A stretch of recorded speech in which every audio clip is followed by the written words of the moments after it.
Welcome back to the show. I am delighted to have a couple of classical musicians here in the studio. Just delighted to meet Dr. Philip Borter, who is the assistant professor of cello at Baylor, and his beautiful wife, Hirono, who is a violinist.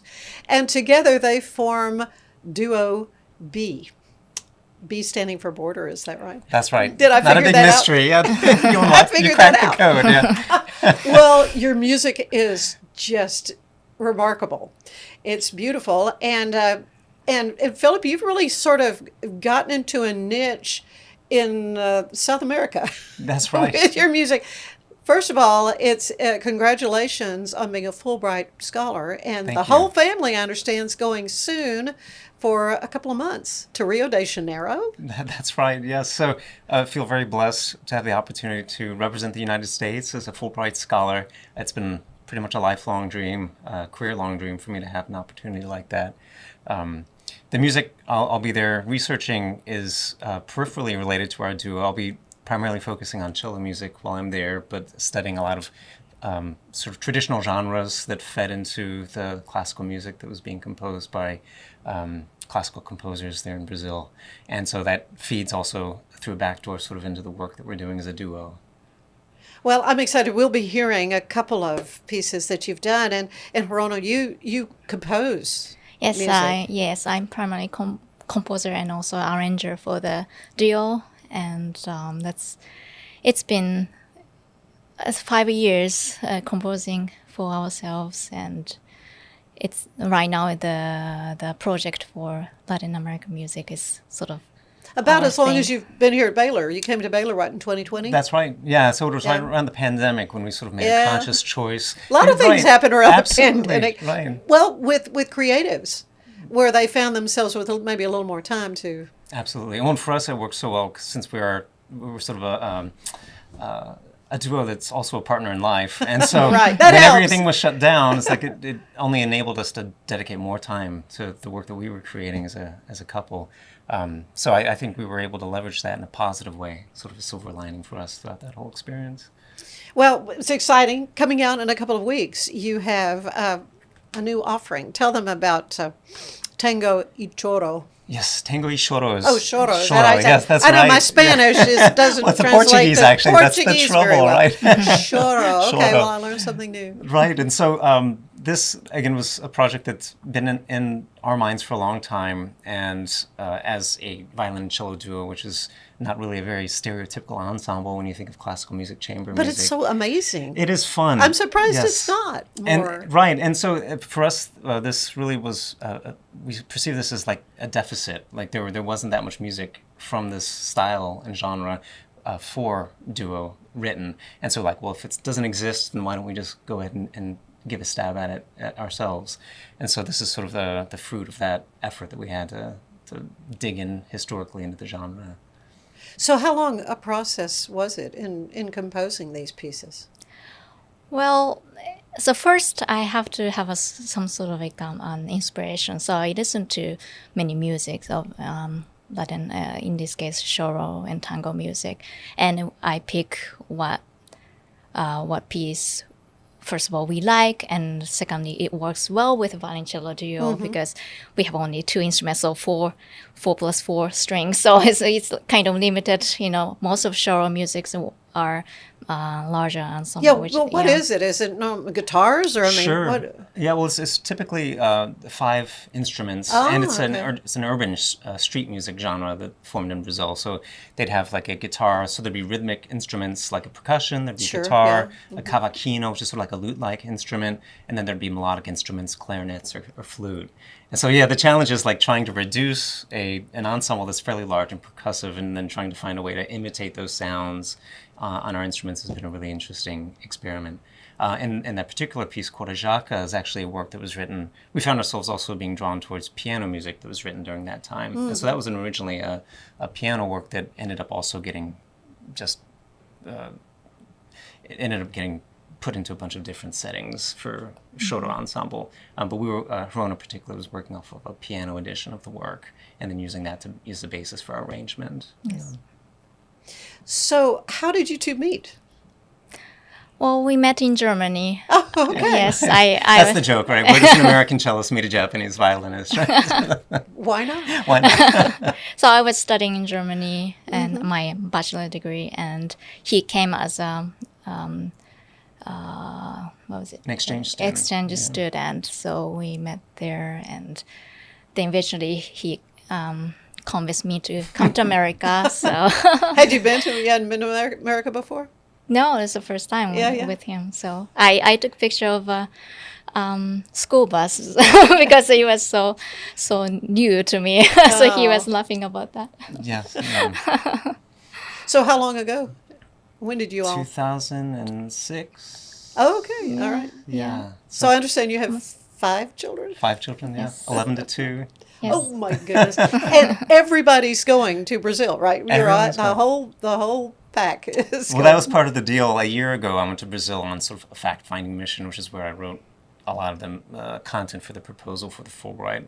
I was down there making networks and connections and getting support from a host institution, and I was there for a week, leaving all the family behind. I went to Rio for a week by myself, and that was the deal. I come back, it's like I can't go by myself again unless we have an opportunity to go as a family. So, what so I'm so excited, and that's part of why we exciting do music thing. together, is to be able to share these experiences with our children. We hope it's a really memorable experience for them. Oh, and they're homeschooled, so that the schedule we you can just carry bring- the schedule with right. you. Yeah. Yes, Oh, that's the benefit of being perfect. homeschooled. So I want to know a little bit more about the whole Fulbright Scholar thing. You know, I had President Livingstone here on the show, and of course we were talking about how the motto has changed for Balin, added mundo, added world, and really this is fitting right in to the new theme now at Yes. Baylor, including the world. Yeah, and I think not that was an additional motivation for me to do it, but Right. when I saw that occurring, and particularly when I first moved here in 2020, when we first moved here, the new Illuminate strategy that they had, strategic plan, really placed an emphasis on building connections in Latin America. And that was something that had just it wasn't at all strategic on our part. It just happened at a time that we were embarking on this sort of musical journey of finding and discovering music, and finding there was a real need and a craving for artists to include this music in their programs. And so we like to think that we're hopefully filling a need for musicians across America and sharing music that people just don't hear in concert halls. And so having that opportunity now to not only represent Baylor abroad, but having that recognition as Fulbright scholars, something that it's a big responsibility, but it's also a great honor and a privilege. So I'm really excited about it.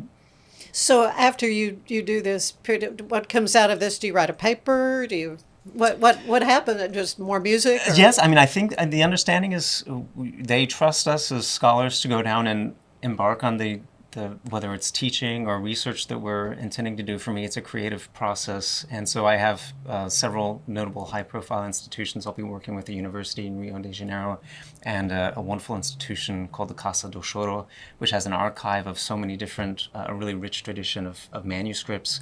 And so I'll be working, and I'll also be learning, because I honestly, it's not a style of music that we're familiar with, and so the Casa do Choro has community classes, and so I'll be in there with 7-string guitar players and my cello trying to learn how to fun. interpret the music. And our children, they're also going to be signed up for music classes while we're there. So I was going to say, are they all becoming musicians as well? That's right, yes. So our older two taking piano and cello, and so they'll get to have an experience of learning it as well. Like Sort of- percussion, perhaps. yeah, percussion. So it's an immersive experience for me getting to do the Fulbright, and then coming back, I have plans to bring and invite the musicians who I was working with and will be working with in Brazil, and bringing them here to work with the students. And so there's that element of cultural exchange that's so critical to the Fulbright, and also at a place like Baylor is so welcome and encouraged. So, and that's again just a real blessing to have that support.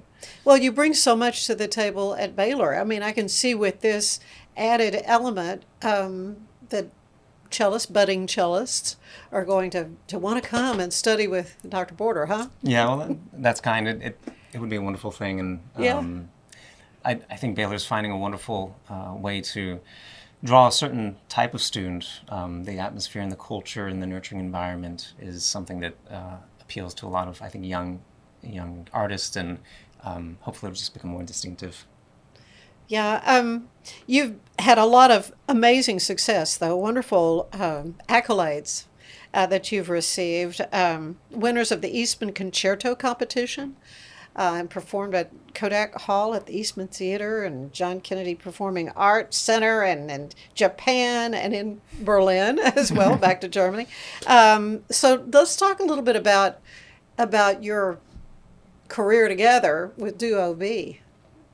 I mean, has this been a surprise at how Yeah, well it's absolutely. taken off? I mean, it's funny because when I was in Brazil just last August, I gave a presentation on sort of like thinking about reflections on a career, even though I'm very much midpoint or not yet midpoint of my career, hopefully, thinking about lessons that we've learned. And one of the things that we experienced when we were students, and Hirono can tell me if she felt the same way, is that there's sort of the stereotype, as I mentioned earlier, about the duo is not necessarily being a very serious ensemble, because it's just overshadowed by the wonderful repertoire there is for string quartet, piano trio. Sure. And so as students, we sort of had this mindset that, well, maybe it's not something that we'd want to pursue as a career simply because there doesn't seem to be much opportunity. But then after we started to develop a little bit of confidence, self-confidence in what we were doing, we started to realize that that sort of, that lack of there being that much awareness of it actually can be an asset for us. I mean, there's just so much to be done in the genre now that we feel, and so many projects that we're finding, that what we perceived to be was a limitation has actually been empowering us to sort of embark on like the Tango and Shoro project, something that would be harder, I think, for a mainstream classical string quartet to do than what we're finding. So is this dance music? Are people going to be tangoing too? Oh, well, yeah, hopefully the Do you tango. think they could? Yeah, they could. Do you guys dancers too? Well, our children dance. So when we're home in the evening and we want to get inspired, we'll put on the Brazilian choro music, and the children Yes, just love dancing yeah. to Oh, it. yeah. It's great. It's just got an infectious energy, the rhythmic vitality. Mm-hmm. Yeah. So, Hirono, I really want to know more about the composer. You're doing the sheet music for it too. You're writing it all down. I mean, how do you do that? I mean, me listening to some of your work, I thought, how does she come up? How do you do that? Well, at least I'm able to play the violin, so my part is sort of like playing, with my instrument and just take notes what I it comes to my mind. And also cello, of course, I don't play cello, but at least I have more knowledge than like clarinet or other instruments. Sure. So I can sort of also, I have a great resource. I can ask him if it's, manageable to play and everything else. So yeah, I'm primarily playing with my instrument, and sometimes I tap keyboards and make harmonies, and using a paper, like a very old-fashioned way. Yeah, I was going to say even old notes. school. I mean, I just Yes. imagine there are all these programs now that it just listens to you and then it writes it all out. Am I Well, in the dreaming end, that? yes. Once I finish I put all my ideas in my sheet. Then I will put into that. The engraving process happens much Yes, later. yeah. But Uh, primary is more like So do you have a traditional. publisher that is marketing your works? we are publishing ourselves. Oh, self-publishing. Yes, That's yes. awesome. Yeah. Yeah, again, it's with the advent of all this technology, it's just the ability to just communicate directly with people who are looking for Yes. what you're doing. It's just, in a lot of ways, we didn't find that there was a need to find a publisher. We can just communicate, and then people feel a direct connection to us too. So they write us for the music, and they tell us where they're playing our works, and it's just a lot of fun for us to Isn't have that neat? That's got to exchange. be so rewarding to Yeah. you to know that it's catching on the way it is. Roland and Hirono is pretty humble, but I mean, she's had her music performed probably on 5 continents. It's just all throughout Europe and Asia and South America, and so yeah, as I said, I think just because it is such a niche area like violin and cello duo, and there's just a lack of resources available, that I think it's been fun to see how people take to it. Well, I'm excited for folks to hear a piece, and when we come back, we're going to hear Corta Jaca. And so you want to set that up? What do you want people to know about that piece Sure. when they hear you play it? Well, I would say the piece is written by a female Brazilian composer, Chiquinha Gonzaga, and just like you would imagine, even today, there are quite a few challenges and obstacles placed for female composers. And during the time that she was living, it was known as sort of the golden age of choro, which is right around the advent of recorded sound. And she really dedicated herself to writing music. And it's a really beautiful work. A little bit scandalous just because of the choro was seen as a very folk sort of idiom.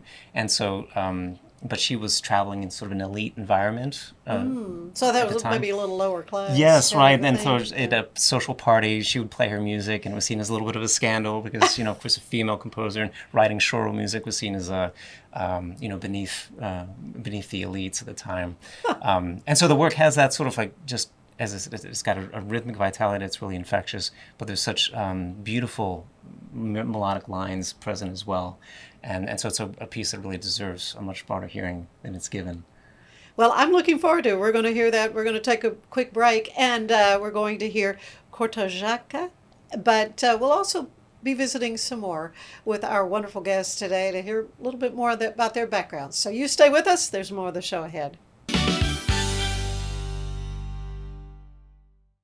I just got my Colgate Advanced LED Whitening Treatment in the mail, and I am very excited to have dramatically whiter teeth in just 10 days.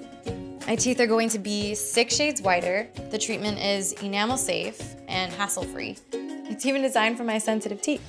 Let's open it up. Inside we have the blue light whitening device.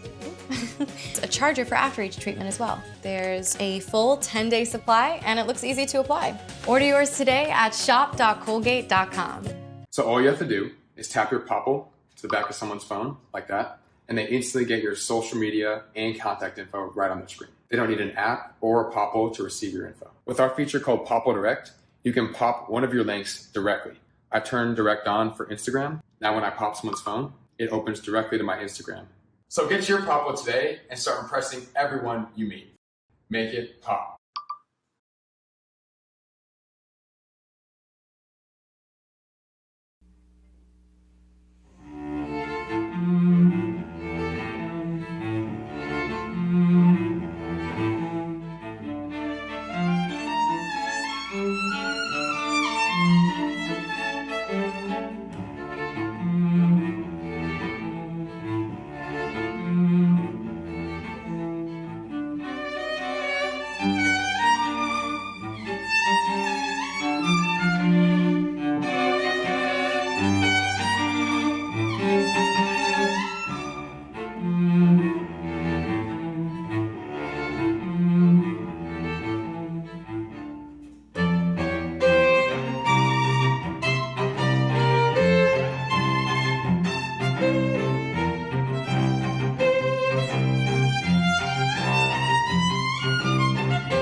the 4-burner, side-burner, side-sear burner with Clearview glass stainless steel grill from Monument Grills. Made of tempered glass, which is strong, insulated, and allows you to check your grilling without lifting the lid. Our porcelain-coated cast iron cooking grids offer a large cooking surface of 513.3 square inches, primary cooking area, with even heat cooking. The Monument Grills include LED control knobs and are easy to light with pilotless electronic ignition. Better grilling, better value, Monument Grills. Stick around. Elizabeth Riley has a look at your Act Locally news. More of the shows ahead. This is the Sonos Arc Ultra, and this is what you need to know about. It represents one of the easiest ways to get into high quality home cinema without loads of cables and faffing around. And that's because the Arc Ultra provides full Dolby Atmos without any rear speakers thanks to its sound motion technology. And Sonos is actually calling sound motion one of the most significant breakthroughs in audio engineering in nearly 100 years. It's an amazing setup, it sounds absolutely fantastic. I love the absence of fat. If you're a Sonos person, there's a reason you're watching this video.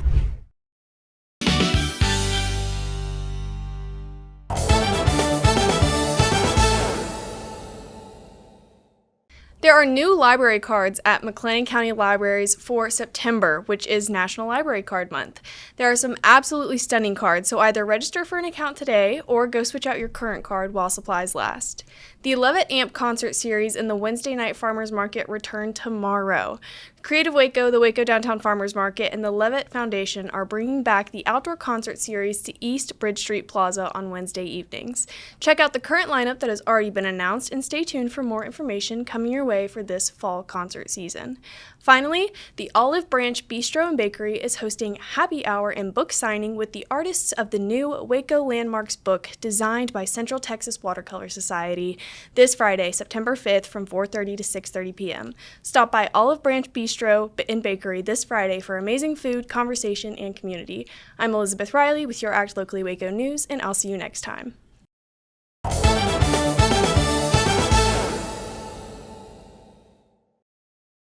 And I'm back with Dr. Philip Borter, who is Assistant Professor of Cello at Baylor University, and his beautiful wife, Hirono Borter, who is violinist and composer, and the two of them will, in the next several days, be releasing Tango y Choro, and they're also getting ready to go on a big, exciting trip to Rio de Janeiro as Fulbright scholars. So that's a big deal. So now you talk about Philip, applying for this. How do you go about becoming a Fulbright scholar? Well, as you can imagine, with any process that's managed by a government entity, that's fairly bureaucratic. It's a long application process. Okay, so and a long period which is of the waiting. U.S. government? Is it? Yes, I think it's through the Department of State, maybe. Okay, No, or it might be an independent entity, but it's managed by. There's offices in D.C. who manage a lot of that. I did not know that. Yeah, and it's done in cross collaboration with countries across the world. And so the application process is very robust. In most cases, when you apply for it, you're competing against all disciplines, meaning that me as a musician, I'd be competing with engineers and medical field. Oh, it could be anything. Yes, absolutely. Yeah. So in a case like most countries, they'll have between 15 to 30 awards available. And you just kind of throw your idea out there and see if what sort of merit the institutions and the countries place on it. Some countries have limitations on what type of awards they offer. Some don't offer. They exclude arts, for example, or they might specialize in some sort of field.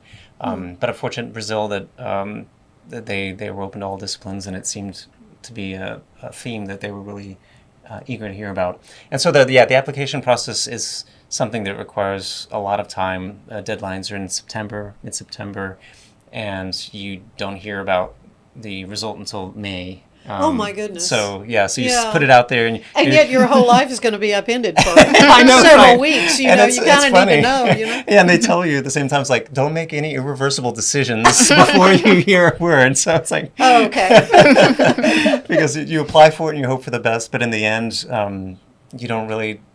It's and they always say too, it's like just because something doesn't work out one year doesn't mean there's no merit in it. It just depends on what a particular committee is valuing, whoever's viewing. Right. And so actually, there are two processes. There's a domestic review board that kind of is a first tier of the process, and then if you make it past that one hurdle, then it goes to a committee that's based in the country that you're looking to host the residency. And so in this case, the proposal was sent to a committee in Brazil that was a cross-disciplinary committee, I believe, and then they extended invitations to the winners of the awards.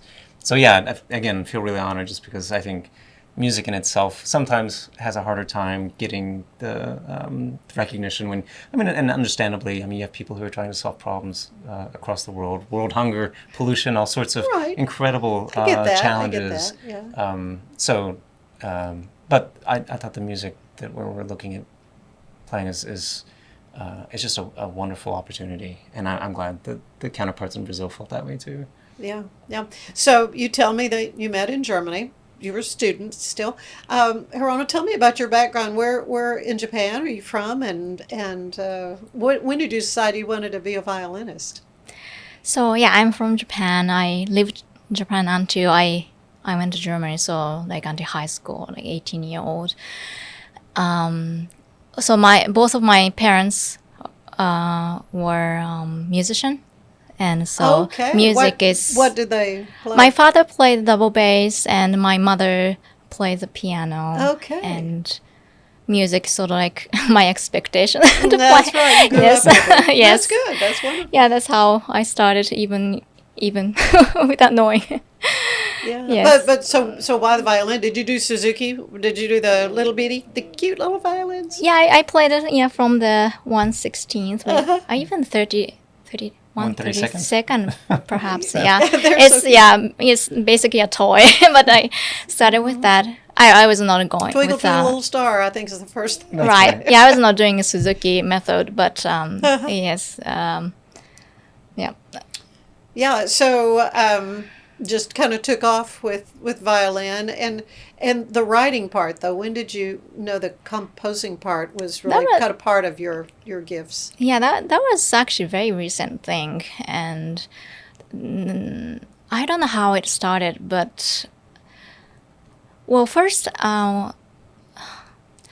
we arranged a piece of Piazzolla, and that's the sort of like a trigger for us to dive into new area other than standard music. So that's arrangement is our first thing, and then I thought, oh, maybe I can compose. Although you did take a class. I guess so. Yeah, at Eastman. Yeah, when she was a Eastman. graduate student, she took a semester of composition, Right. and so that provided you with some. I guess some so. Yeah. frame of that's reference my- for how to start composing. I never did that, but Yes. Yeah. Gave me courage to do. Oh, I can do this. Yeah, that's awesome. Well, what about you, Philip? When did you start studying cello, or do you play a lot of instruments? no, I had almost the opposite experience than Hirono in the sense that I was a little bit of a late starter. I was around 13 years of age when I started. Really? Yes, I was a little late starter, and I have a musical family. My dad was an amateur musician, and I have some other distant family that all learned instruments. So we were a family of music lovers. But I'm the youngest of 4 children and the only one to pursue music seriously. Really? Yeah. And so, that I think I had a bit of a different experience growing up, like not necessarily quite understanding the nature of the music industry and having that late start. I think that's helped me to become a pretty sensitive teacher in that regard, like understanding the learning process and understanding what it's like to grapple with a lot of challenges to learning the instrument.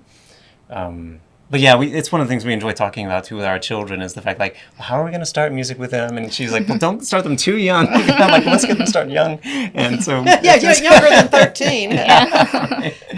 and so I think that's just like that different experience growing up is something that's provided a lot of unique perspective in how we talk about. Well, I was just thinking the size of the instrument. Do they have Suzuki cellos? Yeah, I Little mean, bitty ones? sure they do come. They do come Okay. pretty That's small. interesting. Yeah. Yeah, but you know, There's you a were able to certain- get. Was it through school? How did you?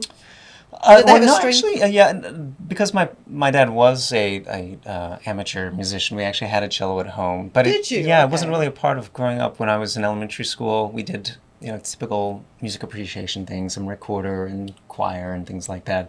But they didn't have really much of a string music program. So I didn't really take off until middle school. I just studied privately with a wonderful teacher. I was growing up in Florida at the time. And then actually when my family moved, this is sort of what really got me to buckle down into my music studies. My family moved to Virginia when I was a teenager. And then there I worked with the principal cellist in the symphony in Richmond. And he was the one who sort of put me on the path. It's like, you could do this if you really, if you start to take it seriously. Really? So, sometimes it takes that Yes. one person, a Right. coach or whatever. You hear these stories. Absolutely, because I was just doing it for Yeah. just the joy of doing it, and I had no thought of like pursuing it as a vocation. And yeah, so he was the one that really said, "Well, you should try doing a music festival, summer festival." And I did that, and I thought I came away meeting a bunch of people who are really passionate about music. Right, the ones peers. that are living it and eating Yes. and breathing and drinking, Yeah, Right, and then I right, came right. back and said, "Well, I'm just gonna see how it goes. I'll do it." So then ended up working out and working. Did my undergraduate studies at Cleveland Institute of Music in Ohio, and just really enjoyed the whole process. I was going to say, that's a pretty big deal. It to is. get Well, into that one. yeah. I felt really honored, especially with the late start I had, and I always feel grateful for the teachers who saw the potential Yeah. in me. And I something again I take very seriously as a mentor now.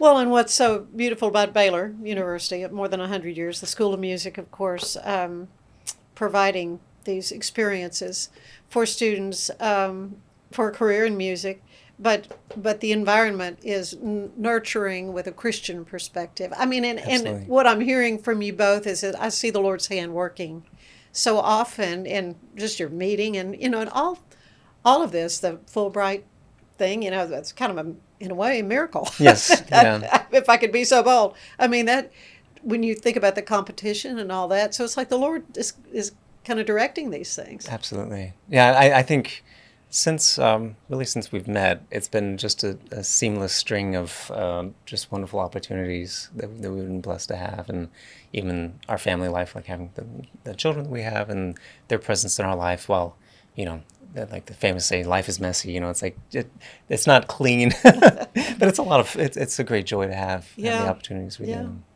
Well, and if they all become musicians, you may have to become ensemble bee.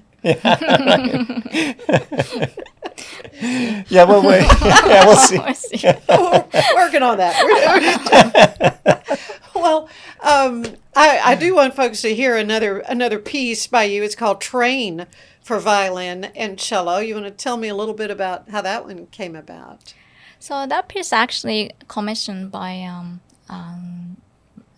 Red Cedar Chamber Music. Yeah, there's a nonprofit in Iowa that actually wrote Hirono and asked to commission a work for them, another violin and cello duo. Yeah, they had a theme of music related pieces, Uh-huh. and the moment I was working on Shoro and Tango, so I thought, oh, that works well, and the train is inspired by Shoro traditional form and rhythmic patterns, but twist with my sort of original elements to it. In the classical repertoire, though, do you have a favorite composer that I mean, obviously you study classically. It's always changing, and when I was high school, I really liked Shostakovich or something very how to say hardy. Yeah, I was going to say, yeah. music. You had to Right. sink your teeth into that, right? Like Shostakovich. And also, I like classical rock music. So Oh, do you this is really? some Okay. sort of like Well, a relationship, so- perhaps. Okay. But now I like late Beethoven and more peaceful, in a way, music, and just yeah. That's interesting. yeah, What about changing. you, Philip? Do you have like a favorite, aside from your lovely wife? Yes, that's right. Favorite composer? No, not particularly. Again, like her, since digging into the Brazilian music, I found just an incredible appreciation for the genres that are written, particularly for cello.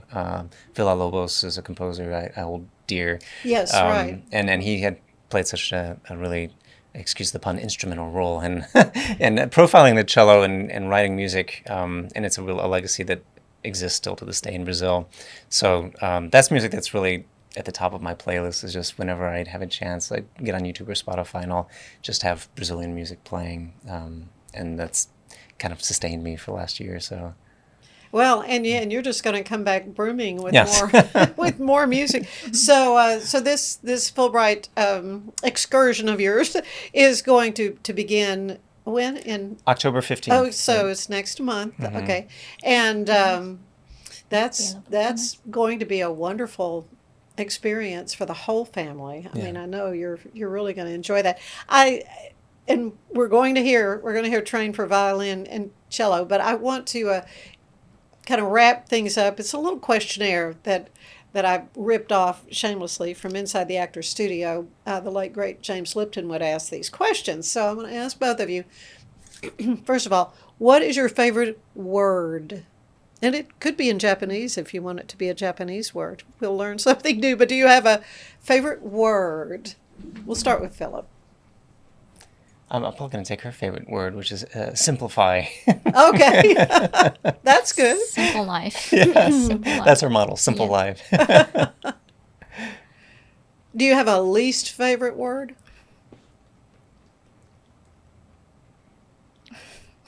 Complicated drama. Yes. The opposite. Okay. I don't know. Busy. Yeah. Yeah. Busy. Yeah. What inspires you creatively, spiritually, or emotionally? What turns you on in those areas? Family, our children. Okay. What about you, Philip? I think of experiences, I think of like every time we go out somewhere, we try to find something that is a potential source of inspiration, even if it's just like sitting out on a back porch and enjoying the warm weather, trying to find contentment where we are and recognizing the work that we want to do is something that's a personal choice and something that we really find a great deal of satisfaction in. It's very empowering.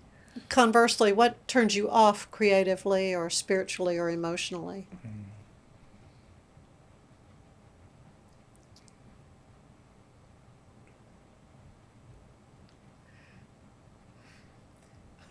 For me, I think it's just distractions. Yeah. I find myself I hear that a constantly lot. getting pulled into whether it's social media stuff or with children, it's like we're trying to not model that type of experience for them. I don't like being attached, chained to my phone, and so that sort of detachment is something that I fear being attached to that.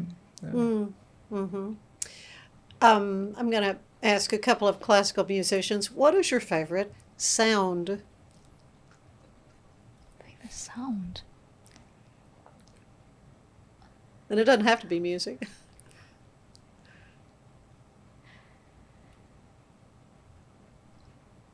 Well, I think beautiful human voice. Sometimes that inspire me. Do you have a favorite sound, Philip? Favorite sound. I know we both enjoy nature, and that's something we're constantly, I think, trying to find. So if I think outside of our instruments, The birds. like just listening to nature. We love the idea of camping, Yeah. going out and just being in nature. So that's a source of inspiration. Okay. What about a least favorite sound? Construction. Right now, Waco's. So many roads. Jackhammers. Yes. There's that. Yeah. That's interesting. And because I'd like to think that, there's something that's really in the natural world that's unpleasant to experience. But I can't name of anything that I wouldn't mind. Even if I think about the things that naturally come to mind, like our children yelling at each other. Yeah, yeah. Oh, listen, I've heard that before. Oh, my sure. guest. Yeah. And I think about, my of course. kids fighting. Yeah, and that's something that I think we don't want to encourage. But certainly I wouldn't want that to, if we had the choice, I wouldn't want that to necessarily be gone. Yeah. Okay, what job would you like to have tried? What career or profession, maybe when you were a little girl or a little boy, you're like, oh, I want to be a fireman. I mean, I don't know. I'm not to Well, for me, plan it was being an astronaut. An astronaut, Yeah, and okay, I there grew you up in go. Florida, and we, even from our backyards, occasionally we could see the rockets and shuttle Oh, taking yeah, off from our yeah. backyard in the nighttime. So it's like I went to Space Academy, as a teenager. And it's like Okay, that was something. all right. So I took it a little seriously. It wasn't just but then when music took off, I had this like pivotal moment. I was like, am I going to be an astronaut or am I going to be a cellist? Musician. That's right. And somehow cello won, and I'm kind of glad for it because honestly, I don't actually like flying all that much. Yeah. So the idea of being in space was better Yeah, than the the reality. G-forces and all that. Yeah. You don't have to worry about that when you're holding No, the cello. but- What about you? Well, when I was very young, I wanted to be a kindergarten teacher. Okay. But anyways, I'm doing homeschooling. I was I'm going to kind say, of- and so you are. I'm doing both, both of my dreams. Okay, so what job would you say, no, I don't want to do that, no thanks? Something related to insects, I'm not. I can't handle. Okay. Goodness, such thought-provoking questions.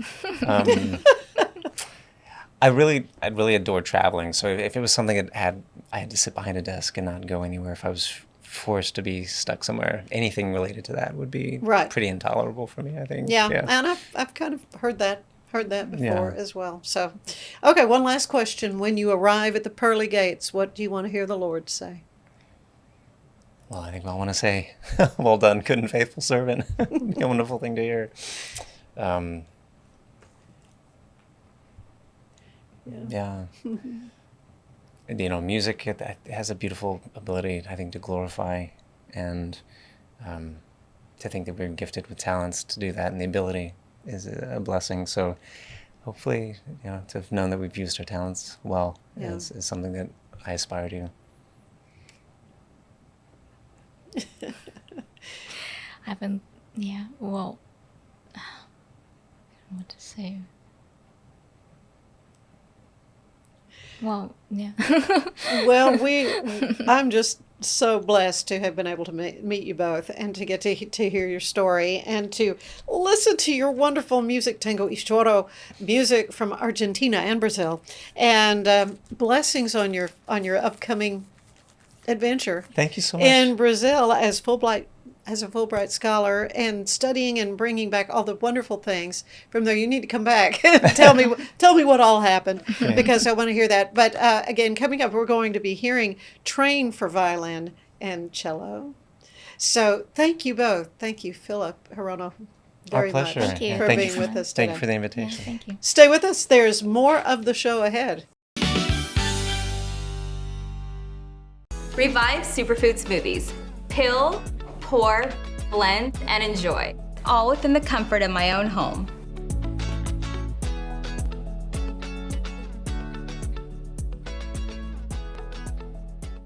Revive Superfood Smoothies. Peel, blend, and enjoy. Fast and easy, and I'm out the door.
If I've learned anything in the last year, it's that to show up as my best, I need to make intentional choices. And that goes back to the absolute basics. Number one, it's I have to move. And number two, to stay hydrated. I have been using molecular hydrogen from Water and Wellness to support my health and well-being. It helps with energy, recovery, liver health, and more. The hydrogen has been a game-changing addition to my own wellness routine. The tablets dissolve into my water and deliver powerful minerals to help my body feel its best all day long.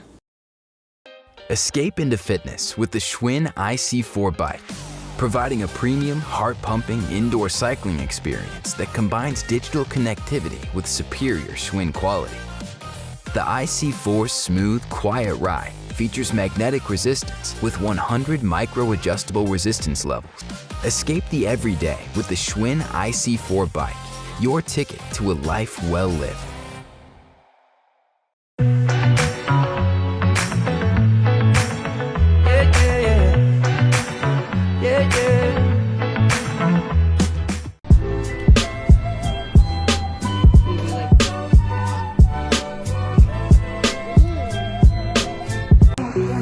It goes 2 by 1, even 2 by 2. Everybody in the floor, let me show you how we do. Let's go. Dip it low, then you bring it up.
Ever been tempted to try your luck for a chance to win a lottery prize?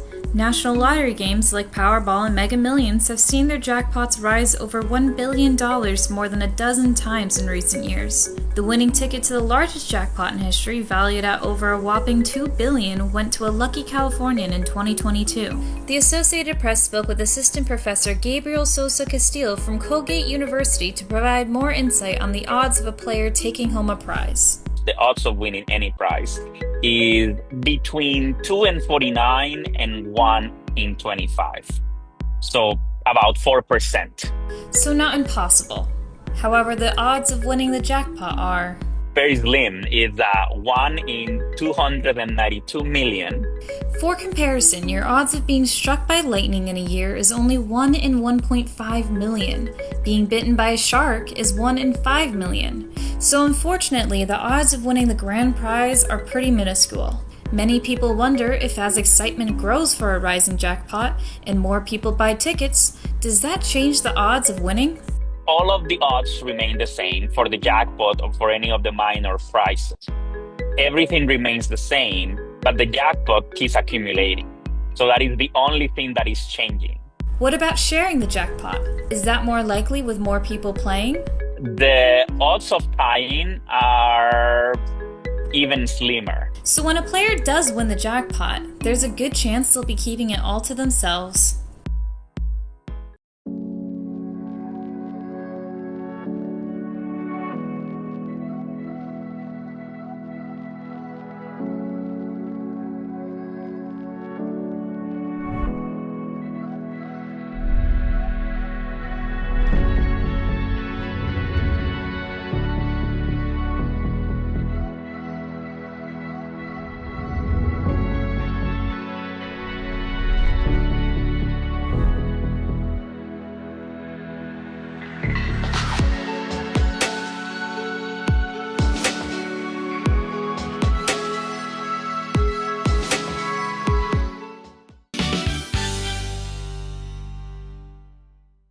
Let's unbox the all-new Walking Pad X21. It is the hottest thing on the fitness market right now. Whew, I like it. I like it a lot. Well done, Walking Pad.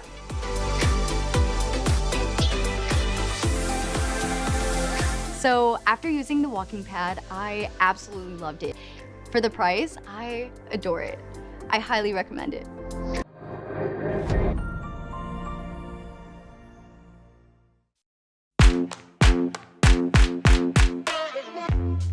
Hi, my name's Erica and today I'm going to be taking you through my skincare routine using the Tasmanian Spring Water range from Sand & Sky. This range is really good for dry and dehydrated skin like myself. It's packed with 2 types of hyaluronic acid and fermented sea kelp to reduce redness and irritation, which I experience daily. So that's it. It's so quick and so easy and my skin feels so dewy and so hydrated.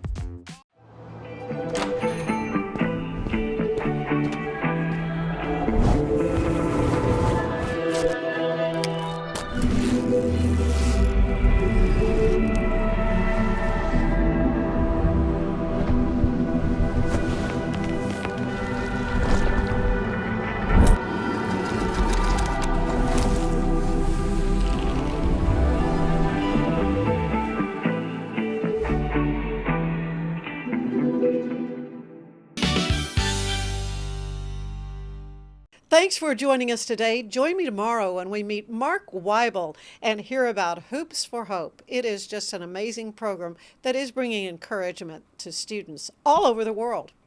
You have a great day.